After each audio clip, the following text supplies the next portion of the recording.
اگر تم کو ان گواہوں کی نسبت کچھ شک ہو تو ان کو عصر کی نماز کے بعد کھڑا کرو اور دونوں اللہ کی قسمیں کھائیں کہ ہم شہادت کا کچھ عوض نہیں لیں گے، گو ہمارا رشتہ دار ہی ہو، اور نہ ہم اللہ کی شہادت کو چھپائیں گے۔ اگر ایسا کریں گے تو گناہ گار ہوں گے۔ پھر اگر معلوم ہو جائے کہ ان دونوں نے جھوٹ بول کر گناہ حاصل کیا تو جن لوگوں کا انہوں نے حق مارنا چاہا تھا ان میں سے ان کی جگہ اور 2 آدمی کھڑے ہوں جو میت سے قرابت قریبہ رکھتے ہوں، پھر وہ اللہ کی قسمیں کھائیں کہ ہماری شہادت ان کی شہادت سے زیادہ سچی ہے اور ہم نے کوئی زیادتی نہیں کی۔ ایسا کیا ہو تو ہم بے انصاف ہیں۔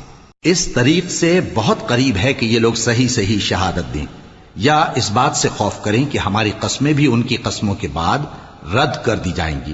اور اللہ سے ڈرو اور اس کے احکام کو توجہ سے سنو، اور اللہ نافرمان لوگوں کو ہدایت نہیں دیتا۔ وہ دن یاد رکھ